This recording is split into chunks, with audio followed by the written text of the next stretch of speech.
अब मुझे सब कुछ सच सच बताओ कि हो क्या रहा है। वो खवातीन कौन थी और तुम कौन हो? क्या मतलब?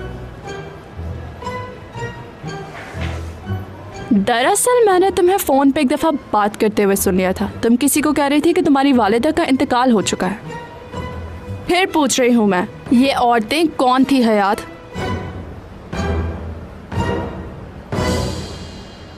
टोविल मैडम को पता चल गया है कि मैं कौन हूँ और मेरा नाम क्या है।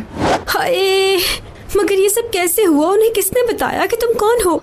अब अम्मी और आंटी दोनों अचानक से ऑफिस आ गई तो मैं क्या करती? इस तरह तो होता है इस तरह के कामों में, और जब तक तुम्हारे बॉस को ना पता चले तुम परेशान मत होना। बॉस से मेरी अच्छी खासी बहस हो चुकी है आज, और मैंने रिजाइन दे दिया है। और जब मैडम ने पूछा कि ये लड़की कौन है तो अम्मी ने फौरन ही बता दिया उन्हें। तो फिर क्या क्या बता दिया? एमने आंटी ने क्या बताया ये मसला नहीं है। मसला ये है कि हयात ने क्या कहा, और यकीनन हयात ने अपनी अम्मी की बात मान के उन्हें सब कुछ बता दिया होगा। यही किया है ना तुमने? नो, ऐसा नहीं किया मैंने, कोई और बात है।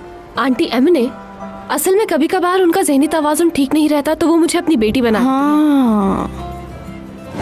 है? लेकिन उसने पूछा नहीं कि तुम्हें अपनी बेटी क्यों बना लेती है?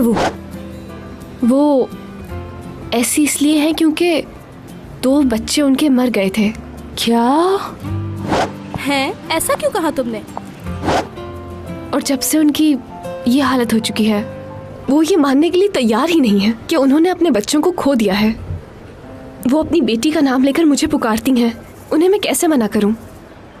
हाँ, मुझे तो तुम्हारी अम्मी की बहुत फिक्र हो रही है। मैडम डोविल ने भी कुछ ऐसा ही कहा। रो रही होगी बेचारी। हाँ, ऐसा ही था।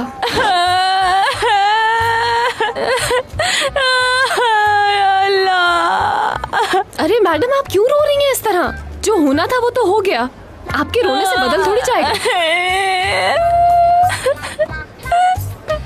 मैं सोच भी नहीं सकती थी इतना दुख के इस औरत की जिंदगी में।